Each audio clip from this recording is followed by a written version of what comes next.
दोस्तों, आज की कहानी है सास ने की अपनी बहू की तारीफ। ये अचानक से मम्मी जी को क्या हुआ? कल तक तो बिल्कुल ठीक ठाक थी, हाथ पैर भी बढ़िया चल रहे थे। आज अचानक से नया फरमान कैसे जारी कर दिया? 9 बज चुके हैं और अब एकदम से मम्मी जी की बात सुनकर उसका माथा ठनका। 9:30 बजे उसे ऑफिस के लिए निकलना होता है। उसने टाइम से सबके लिए ब्रेकफास्ट रेडी कर दिया था। अब खाना भी उसे ही बनाने को बोला जा रहा है। हो गया, आज मैं पहुंच चुकी ऑफिस। मूड खराब हो गया उसका। मुंह बनाकर अपने कमरे में चली गई तो उसके पति अमित ने पूछा, क्या हुआ? मुंह क्यों बना है तुम्हारा? और तुम अभी तक तैयार भी नहीं हुई? आज ऑफिस नहीं जाना है क्या?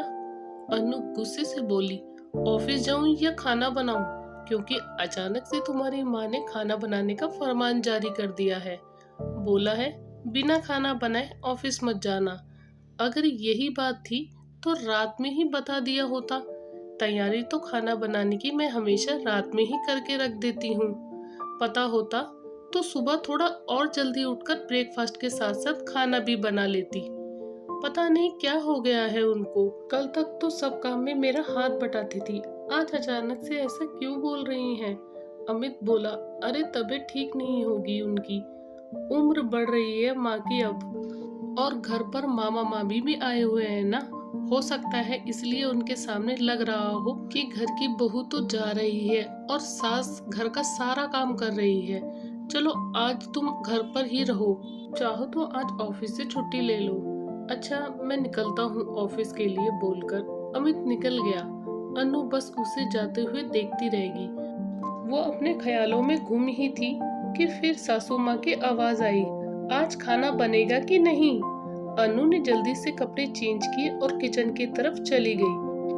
घर में कुछ दिनों से सासू माँ के भैया भाभी भी आए हुए थे। इसी कारण से हो सकता है कि मम्मी जी को लग रहा हो कि बहू तो खाना बनाती ही नहीं है और रिश्तेदारों के सामने खाना रोज वही बना रही है और बहू रोज ऑफिस निकल जाती है, या उन्हें सचमुच थकान हो गई हो। ये सभी फालतू की बात छोड़ वे जाकर खाना बनाने में लग गई। आज अनु ने सारी चीजें सासू माँ की पसंद की बनाई थी ताकि वो खुश हो जाए, और घर पर मेहमान भी हैं तो कुछ बढ़िया तो बनाना ही था। अनु ने मटर पनीर की सब्जी, छोले, पूरी, पुलाव, रायता और पापड़ भी तल दिए। सब कुछ डाइनिंग टेबल पर लगाकर सबको खाना खाने के लिए बुलाने गई। तभी उसे अंदर से मामी की आवाज आई। वो कह रही थी कि जीजी ऐसे ही लगाम कसकर रखना, नहीं तो तुम बस काम ही करती रह जाओगी। इसलिए तुमसे कहा था कि ज्यादा पढ़ी लिखी जॉब वाली लड़की मत देखो अपने अमित के लिए।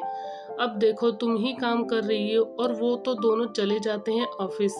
घर तुमको ही संभालना पड़ता है, तो बहू लाने का क्या फायदा? नहीं ऐसा नहीं है भाभी, अनु तो कहती है कि सब काम करके जाऊंगी, नाश्ता बनाकर और खाने की सारी तैयारी करके ही जाती है। मुझे उसकी जॉब करने से कोई परेशानी नहीं है। सासू माँ की आवाज उसे साफ सुनाई दे रही थी। अरे पर इस उम्र में तो आपको आराम करना चाहिए। सासू माँ बोली, ना बाबा, ज्यादा बैठी रहूंगी तो और बीमार हो जाऊंगी। हाथ पैर चलते रहेंगे तो जल्दी कोई बीमारी नहीं होगी। मामी जी बोली, फिर भी जीजी ये जॉब तो बेकार ही करवा रही हो। मुझे देखो, मेरी 3 बहुएं घर के कामों में ही लगी रहती है। मैं तो अब कुछ भी नहीं करती, बहुत कर लिया काम, अब आराम करने की बारी है। मामी जी गर्व से बोल रही थी। भाभी, मेरी बहू ने इंजीनियरिंग की डिग्री ली हुई है। अब डिग्री अलमारी में फालतू थोड़ी पड़ी रहेगी। इससे अच्छा है कि कुछ काम आए। घर में रहती तो सिर्फ सास बहू वाले सीरियल ही देखती या फालतू की बातों में मन लगाती और हमारी रोज लड़ाई होती। इससे अच्छा तो जॉब ही सही है। मुझे तो अपनी बहू पर गर्व है कि मुझे इतनी समझदार बहू मिली है। सासू माँ की बातों को सुनकर अन्नू की आंखों में खुशी के आंसू छलक आए। उसके दिल में अपनी सास के लिए प्यार और सम्मान और बढ़ गया। वो सोचने लगी कि कितनी अच्छी है उसकी सासू माँ। आज उन्हीं के आशीर्वाद और सहयोग से ससुराल में इतनी खुशियाँ हैं। अनु की सासू माँ खुद भी पढ़ी लिखी है और वह शिक्षा का महत्व समझती है। इसी वजह से वो किसी के बहकावे में आने वाली नहीं है। फिर वो किचन में वापस लौट गई और वहीं से सबको खाना खाने के लिए आवाज लगाई, मम्मी जी आ जाइए, सबको लेकर खाना तैयार है। खुशी के मारे उसके चेहरे पर चमक आ गई थी। मन से सारी गलतफहमियां हट चुकी थी। सच ही कहा था अमित ने, मेरी माँ निराली और प्यारी है।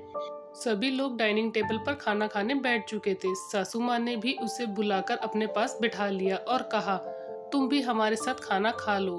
अनु को साफ साफ सासू माँ के चेहरे पर उसके लिए ममता दिख रही थी। वो तो उन्हें बस एकटक देखी जा रही थी और अपने आप को बहुत किस्मत वाली समझ रही थी कि उसे इतनी अच्छी सास मिली है। ये कहानी हमें ये शिक्षा देती है कि जीवन में शिक्षा बहुत ज़रूरी है। एक शिक्षित व्यक्ति ही दूसरे व्यक्ति की शिक्षा का मूल्य समझ सकता है। दोस्तों, आपको ये कहानी कैसी लगी हमें कमेंट करके ज़रूर बताएं।